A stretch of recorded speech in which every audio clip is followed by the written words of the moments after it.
Oh, yes, 125. Yeah. 125, yes. Proud, violent heads served one calm monarch brow.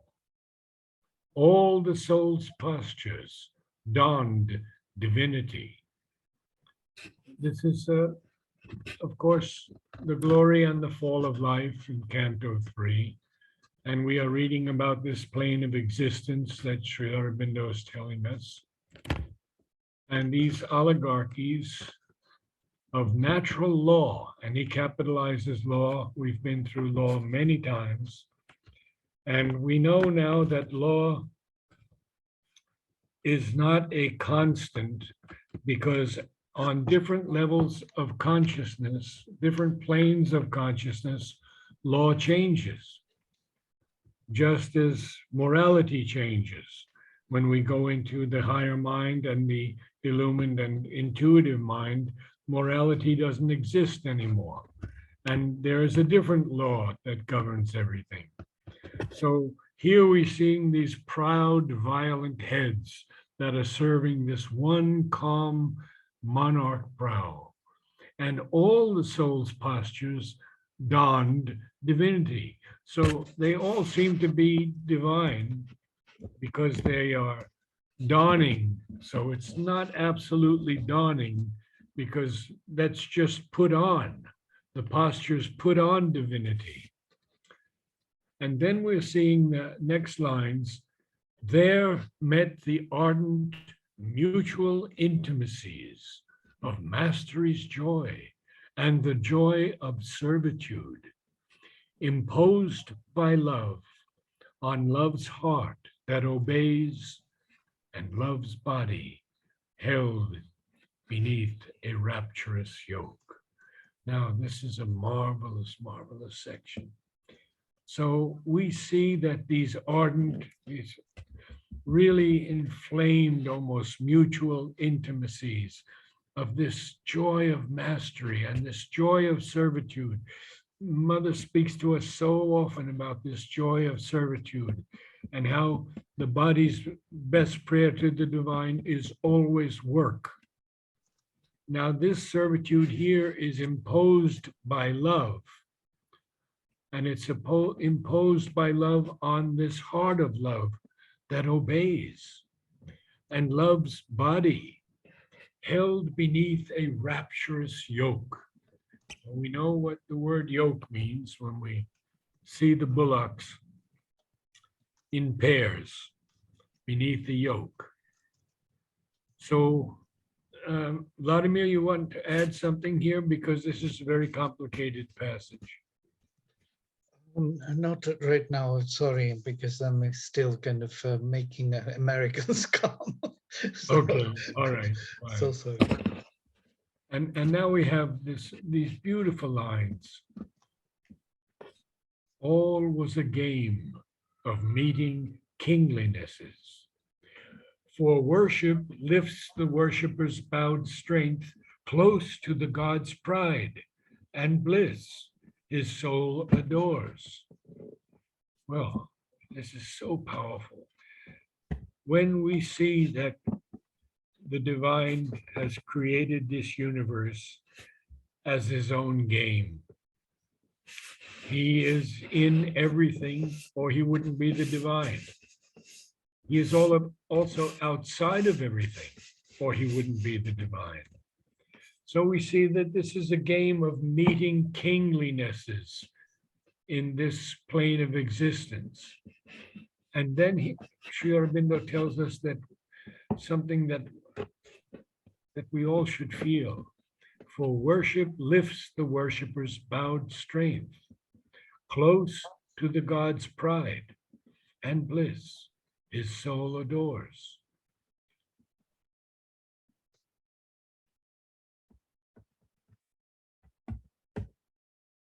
The ruler there is one with all he rules.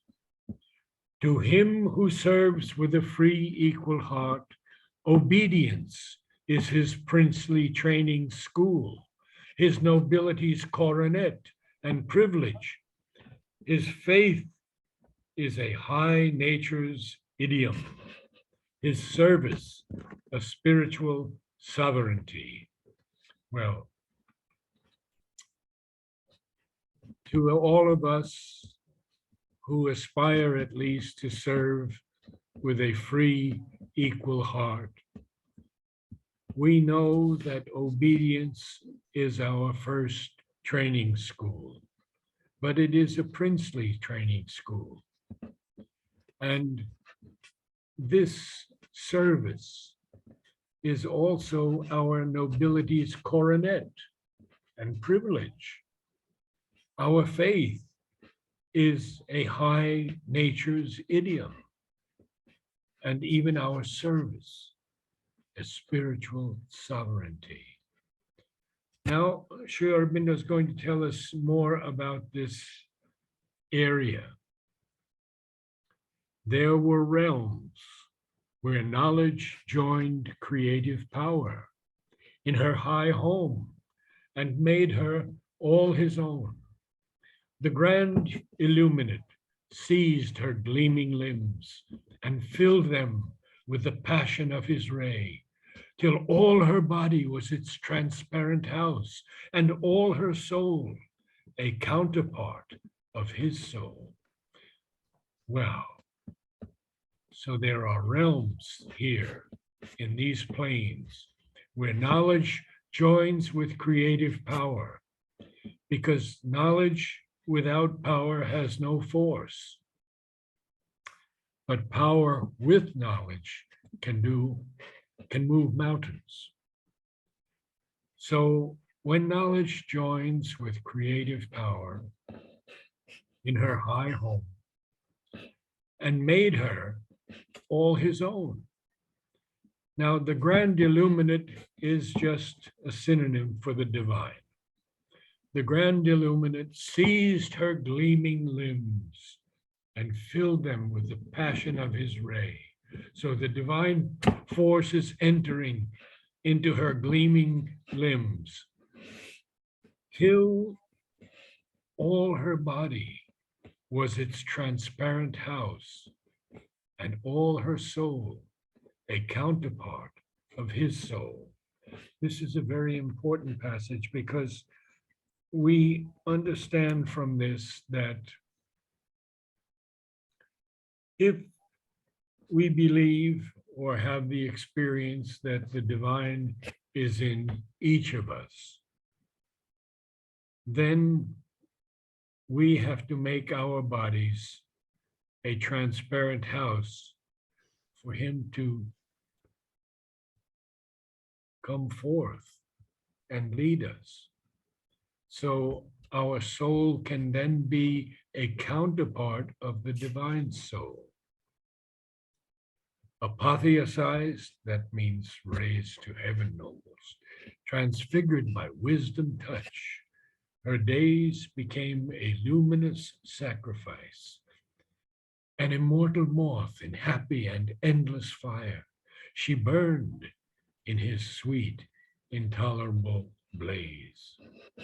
Well, we know how the moth is attracted to the fire and often gets burned in that intolerable blaze. So, apotheosized, transfigured by this touch of wisdom, her days have become a luminous sacrifice. She is like an immortal moth in the happy and endless fire, and she burns in the divine sweet, intolerable gaze. Next thing we have, intolerable blaze, sorry. A captive life wedded her conqueror. We can look here at Purusha and Prakriti and see that this captive life weds her conqueror. In his wide sky, she built her world anew. And what did she do? She gave to the mind's calm pace the motor's speed, to thinking a need to live what the soul saw, to living an impetus to know and see. His splendor grasped her. Her puissance to him clung. Oh, yeah, okay. She crowned the idea a king in purple robes. Sri Aurobindo quite frequently uses the word purple to denote royalty. And now she's crowning the idea. Notice the capital I of idea. Sri Aurobindo often refers to the supermind, which he doesn't like to use very often, as the real idea or the Gnostic idea. So now we see that his splendor has grasped her, this force. Her puissance is clinging to him. She crowned the idea a king in purple robes, put her magic serpent scepter in thought's grip, made forms his inward visions, rhythmic shapes, and her acts the living body of his will. Well, so the divine Shakti is doing all of these things. And he's going to continue now to tell us about this experience of this world. A flaming thunder, a creator flash, his victor light rode on her deathless force. So the calm, immutable, almighty, divine is riding on the force of the divine Shakti. And what is it? It's a centaur's mighty gallop bore the god. The centaur, of course, is this creature that's half man and half animal. And this centaur is bearing the god in a mighty gallop. Now, he continues here, life throned with mind. Throned here is a verb. And we see that life is acting as a throne with mind, and it's a double majesty. What is happening in this world? Worlds were there of a happiness great and grave, and action tinged with dream, laughter with thought, and passion there could wait for its desire until it heard the near approach of God. Oh, what a phrase, the near approach of God. So let's go through those lines. His victor light, the divine fire, rode on the creatrix deathless force. And it was like a centaur's mighty gallop that's bearing the god. Life is throning with mind, double majesty. Worlds were there of a happiness great and grave, and action tinged with dream, laughter with thought. Look how Sri Aurobindo combines these two. Action is tinged with dream, and laughter with thought. And passion there could also wait for its desire until it heard the near approach of God. Worlds were there of a childlike mirth and joy, a carefree youthfulness of mind and heart, found in the body a heavenly instrument. Well,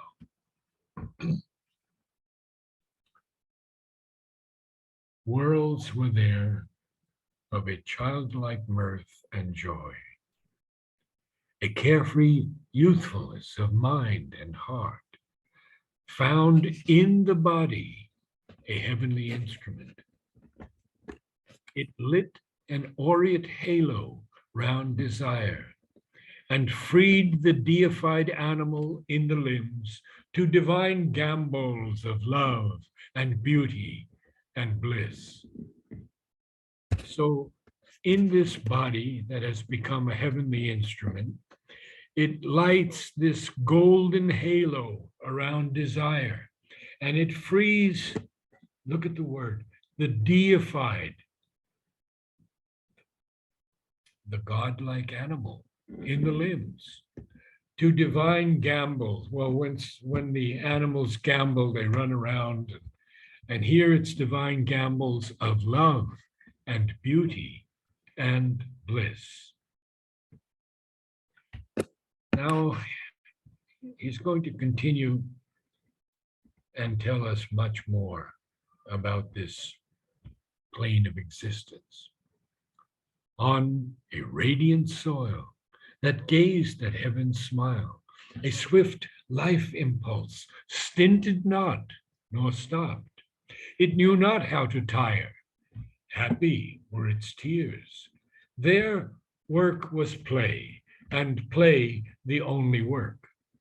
The tasks of heaven, a game of godlike might, a celestial bacchanal forever pure, unstayed by faintness as in mortal frames.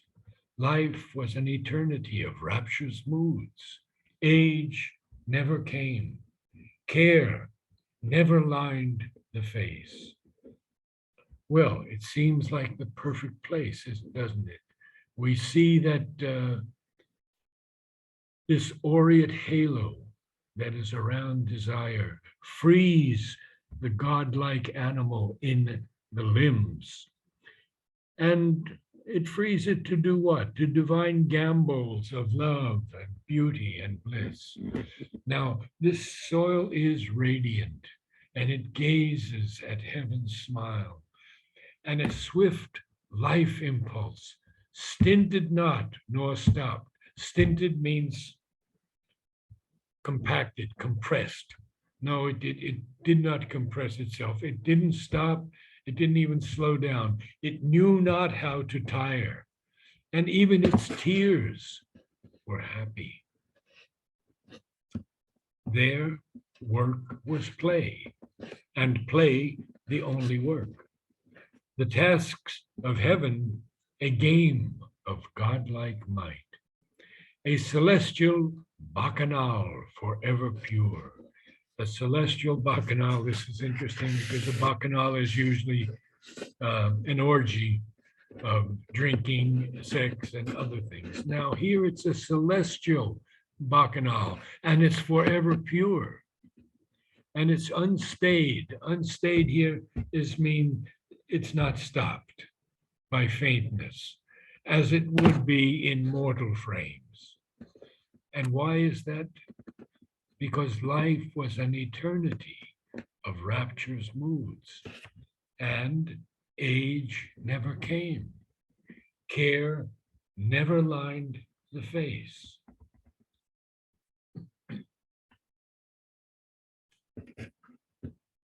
Imposing on the safety of the stars, a race and laughter of immortal strengths, the nude godchildren in their playfields ran, smiting the winds with splendor and with speed. Of storm and sun they made companions, sported with the white mane of tossing seas, slew distance, trampled to death under their wheels, and wrestled in the arenas of their force. So these beings are godchildren. And it's a race and laughter of immortal strengths. And these godchildren run in their playfields and they smite, in other words, they hit the winds with splendor and with speed. And they make companions of storm and the sun. And they sport. Sported here is played with. Sported with the white mane of tossing seas. Even slew distance, which is trampled to death under their wheels, and wrestled in the arenas of their force. Okay. Sorry, I lost it a moment. Yeah. Imperious in their radiance, like the suns, they kindled heaven with the glory of their limbs, flung like a divine largesse to the world. Well, of course, they're imperious, nothing can touch them. And in their radiance, they are like the suns, and they are able to kindle heaven with the glory of their limbs. And they fling it like a divine largesse. Largesse means a little bit greater. So it's a divine largesse. It's a gift, a greater gift to the world. A spell to force the heart to stark delight. They carried the pride and mastery of their charm, as if life's banner on the roads of space. Now we're going to go into different aspects. Ideas, first, were luminous comrades of the soul. Mind played with speech, cast javelins of thought, but needed not these instruments toil to know. Knowledge was nature's pastime like the rest. So we have life, ideas, mind, knowledge. How much Sri-Aurobindo puts into these lines. As if, which he often uses, he doesn't tell us it's exactly like this. He says it's as if life's banner on the roads of space. Now, ideas have become luminous comrades of the soul. Mind is playing with speech and it's casting these javelins of thought. But it did not need these instruments' toil to know, because it has no toil here. It's automatic. Knowledge was nature's pastime like the rest. Investitured with the fresh heart's bright ray, and early God instincts, child inheritors, tenants of the perpetuity of time, still thrilling with the first creation's bliss, they steeped existence in their youth of soul. What amazes me is that Sri Aurobindo is only on canto 3 of 15 cantos. And he has to go higher, then he has to go down into the very depths, meet the mother of falsehood, the sons of evil, and then he has to go again, rise up into cantos 14 and 15. And my friend Shraddhavan memorized canto 14. And when we met for the interview, she was able to memorize and recite every line. So, investitured, given this fresh heart's bright ray, and early God instincts, child inheritors. So it is an early God instincts, child inheritors, but they are the tenants of the perpetuity of time, and they are still thrilling with the first creation's bliss.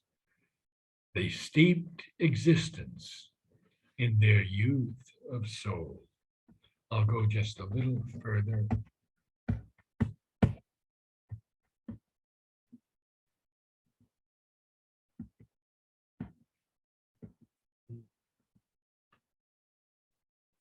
Okay.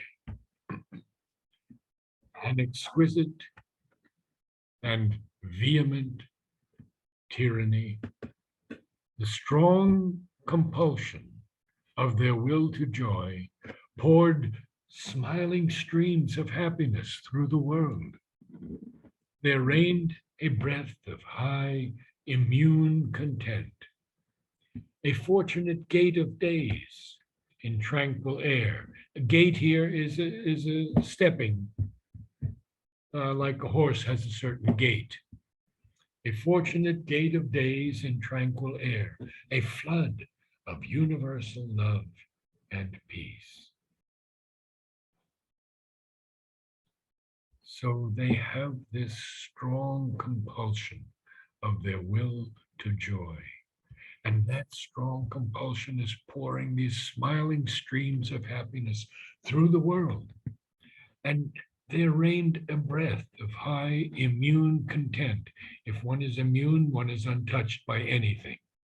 So it's an immune content, and it's a fortunate gait, a pacing of days in tranquil air, a flood of universal love and peace. I think it's time, and today I will ask Natalie if you would read the entire passage for us. All right.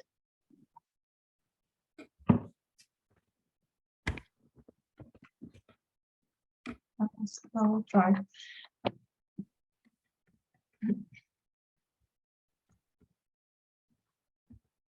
There sat the oligarchies of natural law.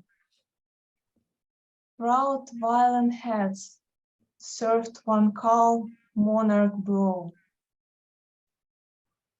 All the soul's postures donned divinity. There met the ardent mutual intimacies of mastery's joy and the joy of servitude, imposed by love on love's heart that obeys, and the love's body held beneath the rapture's yoke. All was a game of meeting kinglinnesses. For worship lifts the worshipper's bowed strength, close to the God's pride and bliss his soul adores. The ruler there is one with all he rules. To him who serves with a free equal heart, obedience is his princely training school. His nobility's coronet and privilege. His faith is a high nature's idiom. His service a spiritual sovereignty. There were realms where knowledge joined creative power. In her high home, and made her all his own. And made her all his own. The grand illuminate seized her gleaming limbs and filled them with the passion of his ray, till all her body was a transparent house, and all her soul a counterpart of his soul. Apotheosized, transfigured by wisdom's touch, her days became a luminous sacrifice, an immortal moth in happy and endless fire. She burned in his sweet, intolerable blaze. A captive life wedded her conqueror. In his white sky, she built her world anew. She gave to mind's calm pace the motor speed, to thinking a need to live what the soul saw, to living an impetus to know and see. His splendor grasped her puissance to him clung. She crowned the idea, a king in purple robes.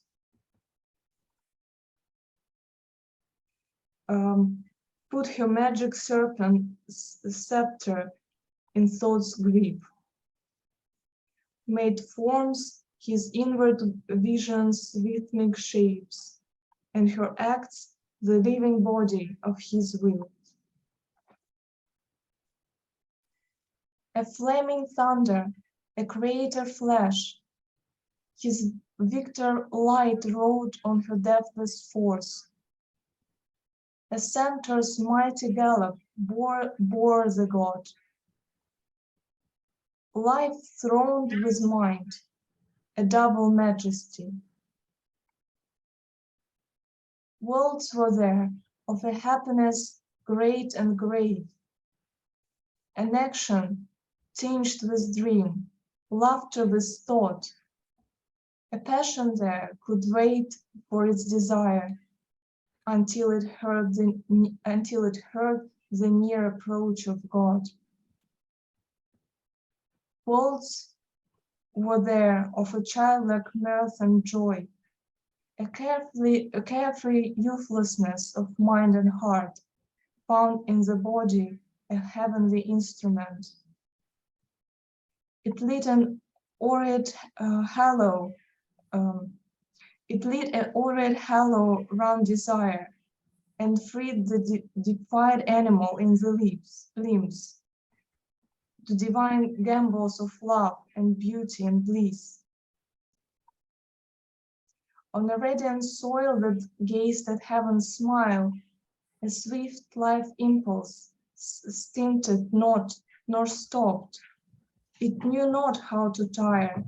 Happy were its tears. There work was play, and play the only work. The tasks of heaven, a game of godlike might, a celestial bacchanal forever pure, unstayed by fateness as in mortal frames.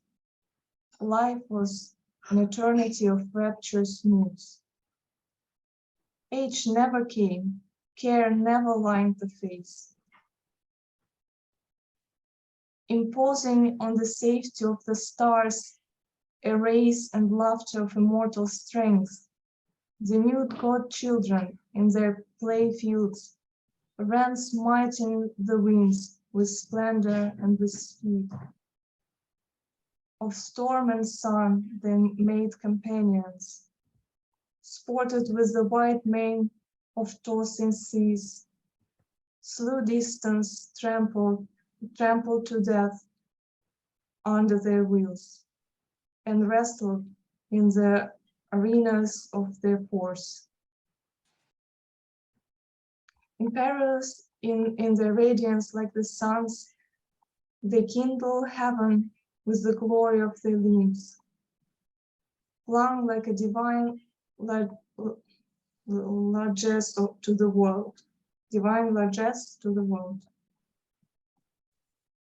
A spell to force the heart to stark delight. They carried the pride and mastery of their charm, as if life's banner on the roads of space. Ideas were luminous comrades of the soul. Mind played with speech, cast javelins of thought, but needed not this instrument's toil to know. Knowledge was nature's pastime, like the rest. Investitured with the fresh heart's bright ray, an early God instinct's child inheritors, tenants of the perpetuity of time, still thrilling with the first creation bliss, they steeped existence in the youth of soul. Well, you did very well with a very, very challenging passage. Thank you. We see here that none of us can understand this in totality. Mother says, just take it into yourself and let it work itself out within you. Don't try to understand it with the mind.